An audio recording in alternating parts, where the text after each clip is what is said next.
Olá, meus amados irmãos, a graça e a paz da parte de Deus, o nosso Pai, e do nosso Senhor e Salvador, Jesus Cristo.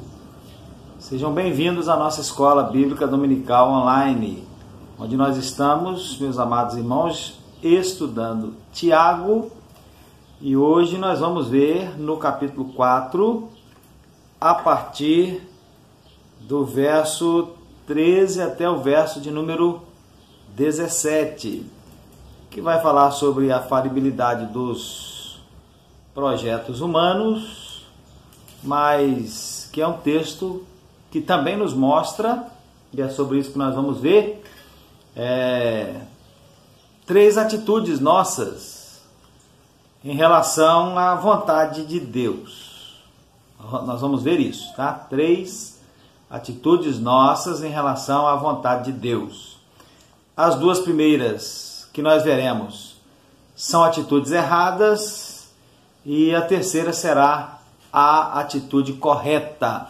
Então vamos ler, meus irmãos, antes de mais nada, o texto da palavra do Senhor, que diz assim: Eia agora vós que dizeis, hoje ou amanhã iremos a tal cidade, lá passaremos um ano e contrataremos e ganharemos. Digo-vos que não sabeis o que acontecerá amanhã, porque que é a vossa vida? É um vapor que aparece por um pouco e depois se desvanece, em lugar do que devias dizer, se o Senhor quiser, e se vivermos, faremos isto ou aquilo. Mas agora vos gloriais em vossas presunções. Toda glória tal como esta é maligna. Aquele, pois, que sabe fazer o bem e o não faz, comete pecado. Então vejamos aí, meus irmãos, três atitudes nossas em relação à vontade de Deus. As duas primeiras, como já disse, atitudes erradas. E a primeira delas, meus irmãos, a primeira dessas atitudes é a atitude de ignorar a vontade de Deus. Nós lemos aí nos versos 13, 14 e 16. Tiago está falando aí sobre pessoas que dizem, olha, hoje ou amanhã iremos a tal cidade, lá passaremos um ano e contrataremos e ganharemos. Olha, digo-vos que vocês não sabem o que acontecerá amanhã, porque o que é a vossa vida? É um vapor que aparece por um pouco e depois desvanece. E no verso 16, ele diz que isso é se gloriar em vossas presunções. E toda glória tal como essa é maligna, né? Glória maligna. Talvez, meus irmãos, Tiago estivesse se dirigindo aos comerciantes da igreja, comerciantes ricos da igreja. É possível que eles discutissem seus negócios e que se vangloriassem dos seus planos. Não há evidência alguma de que essas pessoas buscassem saber qual é a vontade de Deus. E nem há evidências de que elas orassem sobre as decisões que elas tomavam. Mediam o sucesso que tinham na vida pelas vezes que conseguiam fazer as coisas a seu modo e realizar aquilo que haviam planejado. Mas Tiago, meus irmãos, ele os corrige aqui, os repreende aqui, os condena aqui nesta sua atitude e apresenta pelo menos 4 argumentos que revelam a insensatez de se ignorar a vontade de Deus. E a primeiro argumento de Tiago, meus irmãos, é acerca da complexidade da vida. Está aí no verso número 13, né? Eia vós que dizeis, hoje ou amanhã iremos a tal cidade, passaremos um ano, contrataremos e ganharemos. E eles estavam ignorando o fato de que a vida é complexa, extremamente complexa. Existe o hoje, existe o amanhã, existe o comprar, existe o vender, existe o ter lucro, existe o ter prejuízo, ir para cá ou ir para lá. E tudo isso é muito incerto, tudo isso é muito complexo. A vida é feita de pessoas, de lugares, de atividades, de objetivos, de dias, de anos. E todos precisamos tomar várias decisões cruciais diariamente. E cada um toma uma decisão diferente. Então, a vida é muito complexa para a gente achar que tudo vai dar certo conforme nós planejamos. O outro argumento de Tiago que revela a insensatez de se ignorar a vontade de Deus, meus irmãos, é a incerteza da vida, né? Veja aí no verso 14, a parte A: digo-vos que não sabeis o que acontecerá amanhã. Então a vida é incerta. O que vai acontecer amanhã? Nenhum de nós sabemos. Em Provérbios 27, primeiro, nós lemos assim: olha, não te glories do dia de amanhã, porque não sabes o que esse dia trará à luz. Meus irmãos, nós podemos fazer planos, e fazemos, né, para um ano inteiro. E até podemos fazer, fazemos e podemos fazer, não é que seja errado fazer, mas nós precisamos entender que nós não somos capazes de prever um dia sequer. Lá em Lucas capítulo 12, versos 16 a 20, nós vemos a história de um homem, né, que com uma parábola contada por Jesus, de um homem que naquele ano, naquela sua colheita, ele foi muito bem-aventurado, muito bem-sucedido. Então ele planejou consigo mesmo, né? Olha, o que eu vou fazer? Eu colhi demais e não tenho onde recolher os meus bens, os celeiros são pequenos, então eu vou fazer o seguinte: eu vou destruir aqueles celeiros, vou construir outros maiores, vou armazenar ali os meus bens e vou dizer à minha alma: alma, come, descansa, bebe, folga, tens em depósito muitos bens para muitos dias. Mas aí vem a voz de Deus e diz assim: louco, esta noite pedirão a tua alma, e o que tens preparado para quem será? Então, olhe bem, esta noite te pedirão a tua alma. Os planos daquele homem incluíam muitos dias, meses, anos, mas ele não teria mais nenhuma noite. Para Deus, meus irmãos, a vida não é incerta, mas para nós, a vida é incerta. Nós não sabemos, não podemos saber o que vai acontecer conosco no dia de amanhã. Então, se para nós a vida é incerta, ignorar a vontade de Deus é uma insensatez. O outro argumento de Tiago, meus irmãos, é a brevidade da vida. Então, a incerteza da vida e a brevidade da vida. E ele vai dizer aqui, na parte B do verso 14, que a nossa vida é como um vapor que aparece por um pouco e depois se desvanece. E é assim mesmo, a gente sabe disso por experiência, né? E uma vez que a vida é tão breve, então não se pode ter o luxo, não podemos ter o luxo de simplesmente gastá-la e muito menos de desperdiçá-la. Não, a vida deve ser investida em coisas eternas. Deus, meus irmãos, revela a sua vontade em sua palavra e, no entanto, muita gente ignora a sua palavra, ignora a Bíblia. Na Bíblia, Deus dá preceitos, princípios e promessas que são capazes de nos guiar em todas as áreas da vida. Conhecer e obedecer à palavra de Deus é a maneira mais garantida de se ter sucesso. Ignorar a palavra de Deus é uma insensatez. Outro argumento de Tiago para provar a insensatez de se ignorar a palavra de Deus é a fragilidade do ser humano, né? Veja aí no verso de número 16, ele diz assim: olha, mas agora vos gloriais em vossas presunções, toda glória como esta é maligna. Pensar que se pode ignorar a vontade do Senhor e ser bem-sucedido, diz Tiago, é presunção. O ser humano não tem poder para ver o futuro, e muito menos para controlar o futuro. Sendo assim, essa presunção é maligna, diz Tiago.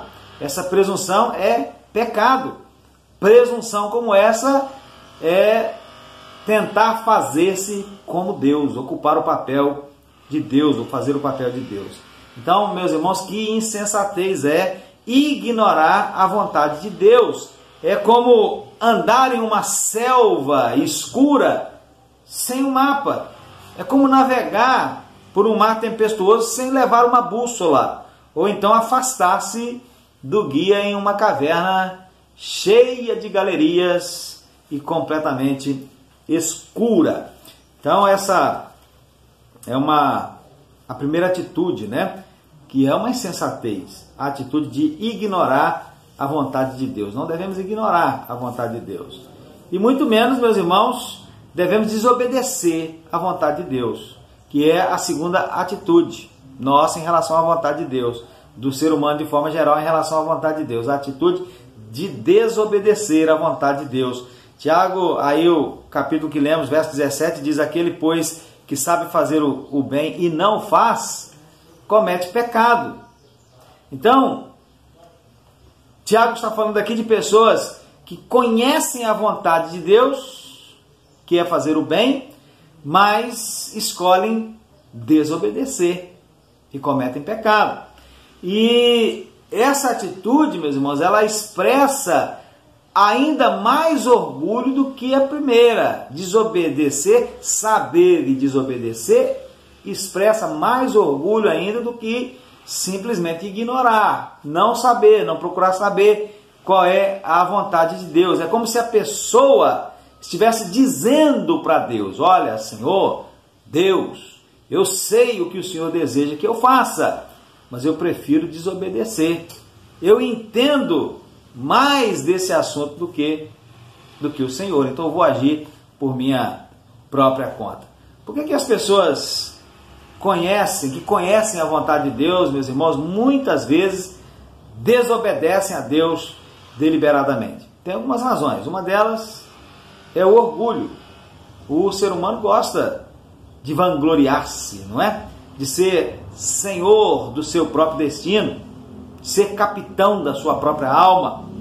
A raça humana realizou tantos feitos maravilhosos, extraordinários, que às vezes imagina ser capaz de fazer qualquer coisa.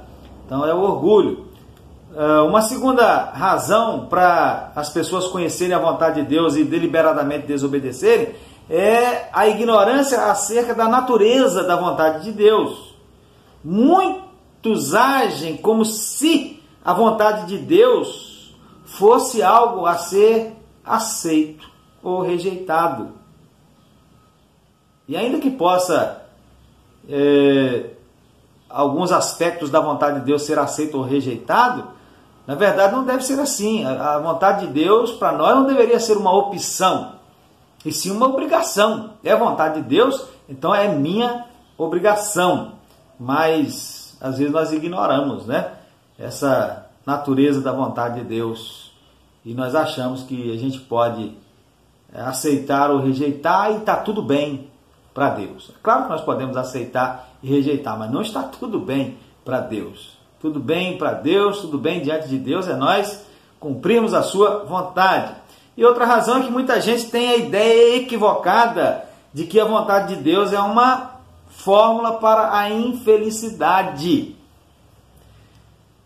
Se eu fizer isso do jeito que a Bíblia diz, mas eu vou ser muito infeliz. Alguns imaginam dessa forma, talvez não elaboradamente, mas instintivamente imaginam dessa forma. Mas é justamente o contrário, porque a palavra de Deus diz que quem, entre aspas, perde a sua vida neste mundo, ou seja, deixa de gozar, deixa de experimentar de muitas coisas que esse mundo oferece para fazer a vontade de Deus, ganha.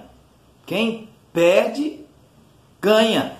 E quem ganha, diz a palavra de Deus, perde. Ganha o mundo, mas perde a sua vida. Então, desobedecer à vontade de Deus, meus irmãos, pode não parecer algo muito sério hoje. Para muitos, parece que não parece algo muito sério. Parece que não é algo muito sério.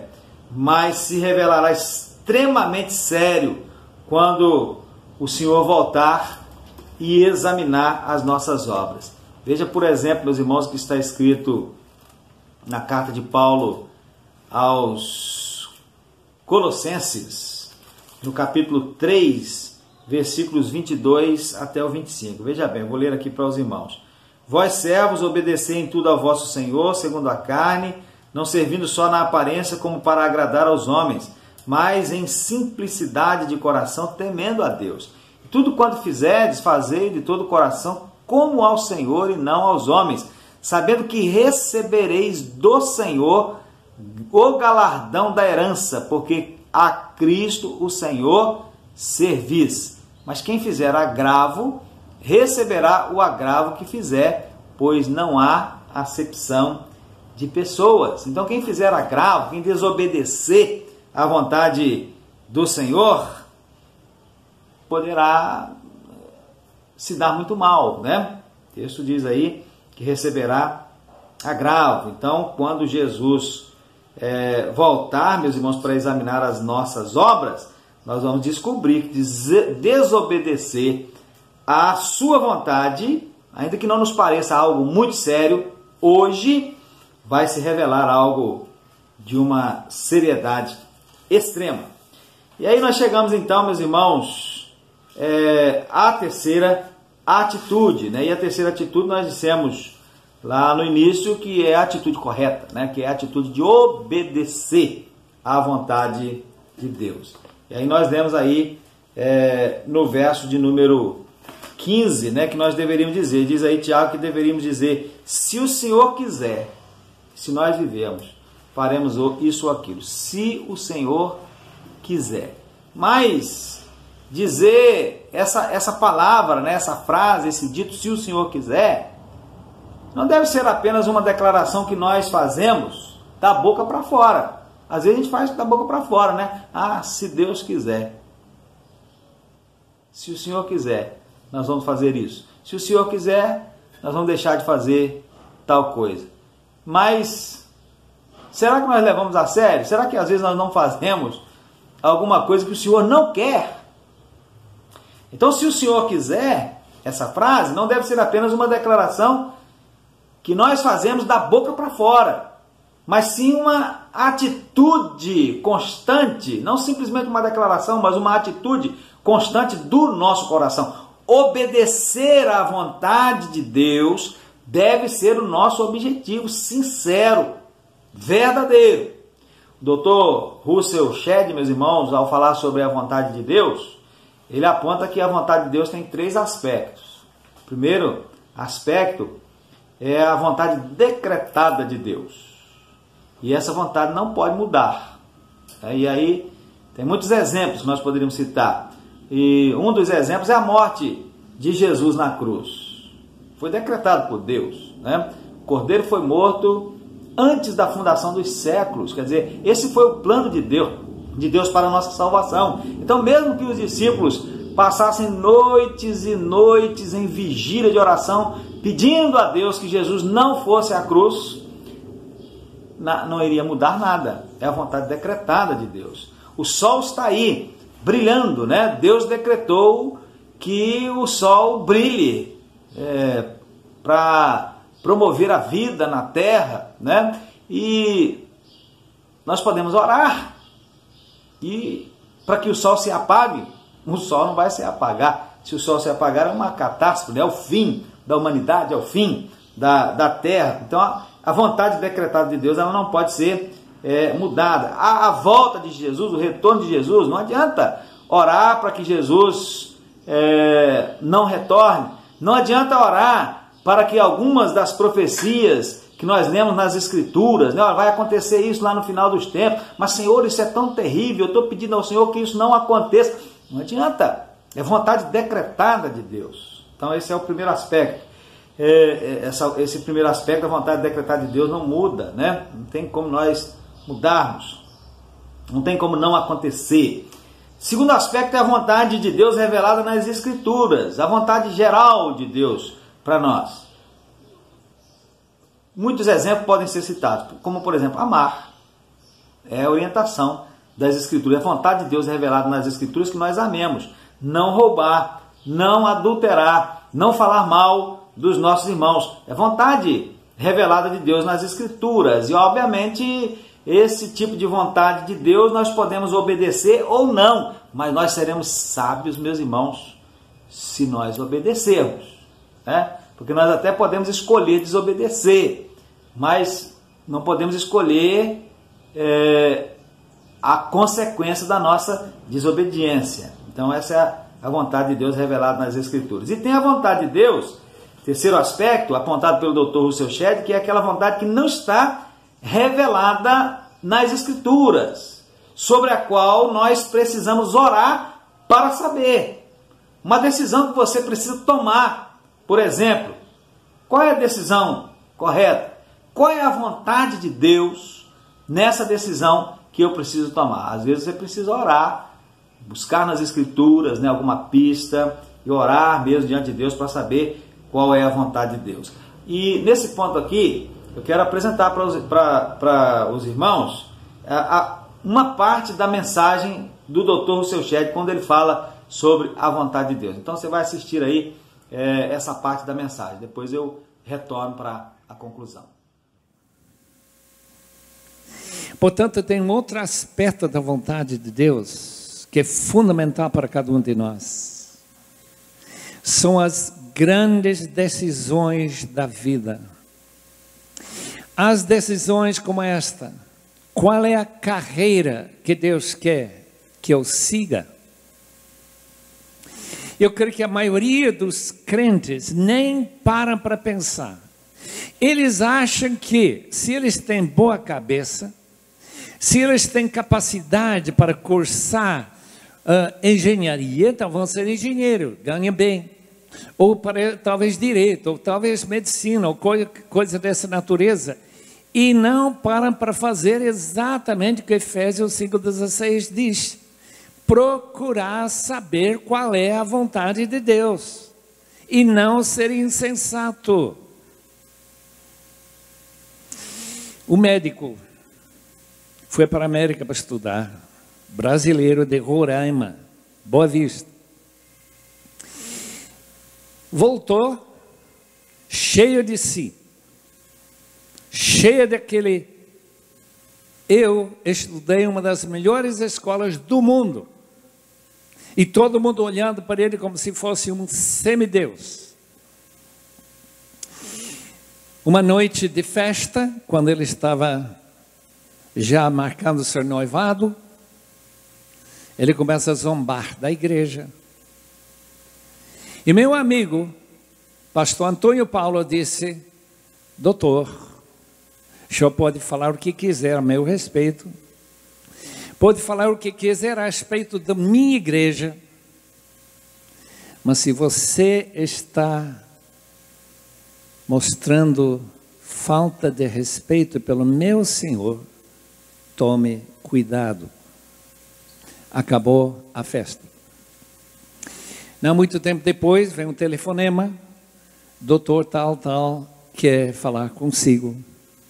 Ele foi para lá, ele estava deitado na cama, diz: pastor, talvez eu nunca ande mais. Veja lá. Que vale todo aquele estudo que eu fiz na outra América. Há 5% de chance que uma operação na minha coluna vai me permitir andar novamente. Eu quero mostrar este raio-x. Pastor Antônio Paulo deu uma boa olhada no raio-x e disse: está ruim, sim, só que eu tenho um raio-x do seu coração, está bem pior. Leio Romanos 3. Amanhã vocês leiam, domingo leiam Romanos 3. É um texto terrível. Quando terminou de ler, o doutor disse: é isso mesmo, sou eu. E ele disse: você queria aceitar Jesus? Eu quero. Ele caiu da cama, de joelhos, diante do pastor. O pastor não sabia o que fazer, ele não é Deus. Ele também caiu de joelhos e começou a orar e pedir que Deus salve este homem. E ele então se arrependeu dos seus pecados. E aquele que nunca pensou em pedir a vontade de Deus, se ele era para estudar medicina ou não, agora tem sua vida debaixo da vontade de Deus. Se vocês vão para o Roraima, for tratar por esse cirurgião, vai descobrir que no dia seguinte ele telefonou ao pastor e diz: alguma coisa muito estranha ocorreu, eu não tenho mais dor. Ele nem pediu ser curado, mas Deus foi misericordioso. E aquele que nunca pediu saber qual era a vontade de Deus para a sua vida, recebeu a vontade de Deus para a sua vida, para ele poder falar para cada paciente que aparece no seu consultório, que ele fala lá no hospital do Senhor Jesus, que mudou e salvou sua vida. Por quê? Porque Deus é tremendamente gracioso conosco. Eu não sei qual a vontade você tem para a vida, o que você pretende ser. Talvez você vá ser um missionário. Talvez vá ser como aquele missionário inglês que ele diz: olha, você sabe que da sua missão, dos 70 missionários que foram lá para o oeste da África, 60 e mais já morreram em 2 anos, sem aprender a língua, não fizeram nada. E você vai lá para morrer. Ele disse: se eu tivesse 1000 vidas, eu daria todas elas para evangelizar os negros da África. Isso que se chama vontade, meu filho. Número 2. Um dos meus heróis, quando eu era pequeno, eu li a biografia de John Peyton. John Peyton ia para a ilha das Novas Hébrides, no sul Pacífico, onde todo mundo era canibal. Os seus antecessores, 2 missionários, antes do barco ir embora, depois de deixar eles ficarem lá para evangelizar aquelas ilhas, já tinham sido mortos e cozidos por aqueles índios, aqueles indígenas. E você vai para lá, John. Você é estúpido demais. Aquele jovem olhou para aquele velhinho, mais ou menos de minha idade, e disse: ô senhor Dixon, dá para ver pela sua idade que não vai demorar muito para você deitar num caixão e ser comido por vermes. Agora, ser comido por vermes ou por canibais não faz nada, diferença nenhuma para mim. E Deus preservou a vida daquele homem. Que coragem! 4 anos, ameaçado todos os dias de morte. E Deus preservou até com anjos aparecendo em volta dele. E essas ilhas, hoje, todos cristãos. Por quê? Por causa da vontade de Deus. É por isso que Paulo está orando para aqueles colossenses. Ele não está orando para si mesmo, ele é prisioneiro, ele não está dizendo: olha por mim, eu estou aqui sofrendo, não estou comendo churrasco todo dia, não. Aqui é ruim demais. Vocês não podem imaginar que era uma prisão em Roma. Mas vocês têm liberdade para buscar essa vontade. Vocês têm liberdade para pedir que esse conhecimento da vontade do Senhor transborde na sua vida. Para que você não queira fazer outra coisa, para que quando você chega como David Brainerd, que com 29 anos, depois de apenas 5 anos trabalhando pelo Senhor, entre os índios de Susquehanna, lá em New Jersey, disse: eu não teria vivido a minha vida diferentemente do que eu vivi por nada neste mundo. 29 anos, morreu, não chegou nem a casar. Meu colega de escola era Jim Elliot. Ele juntou 5, junto com ele 5 jovens, para evangelizar os indígenas Aucas no Alto Amazônia. Quando eu saí da escola de Wheaton, lá em Illinois, ele estava com um lema: não é tolo, não é estúpido aquele que larga o que ele não pode segurar para pegar firme naquilo que não pode perder. Vocês já pegaram aquilo que não podem perder? Não é estúpido largar essa vida boa para segurar firme naquilo que você não pode perder. 6 anos depois, eu vi os manchetes e lá estava fotos do meu amigo, colega da minha classe, flutuando no rio Curaray. Será que ele não conheceu a vontade de Deus? Será que foi estúpido? Meus irmãos, quantos milhares de jovens decidiram, se um jovem tão bem preparado, um grande lutador, vencia tantas lutas, eu gostava muito de vê-lo lutar.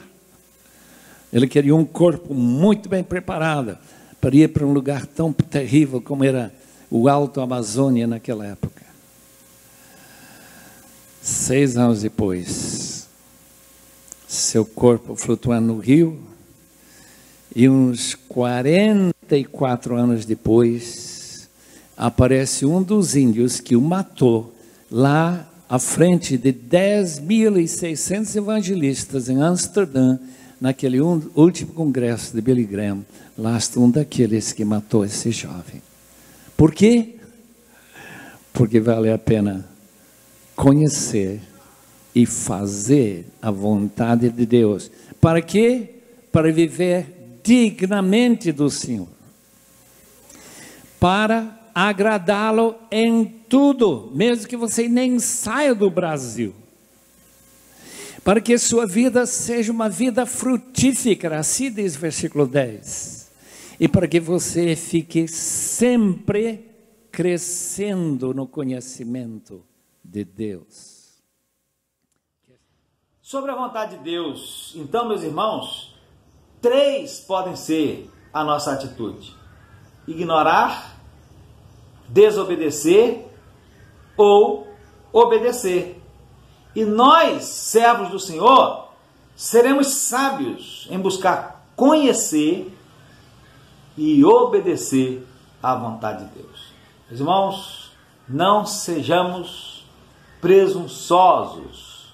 Esse tipo de presunção, diz Tiago, de achar que nós podemos planejar e fazer conforme nós queremos, sem saber qual é a vontade de Deus, e tudo vai acontecer conforme nós queremos, nós somos os deuses de nós mesmos.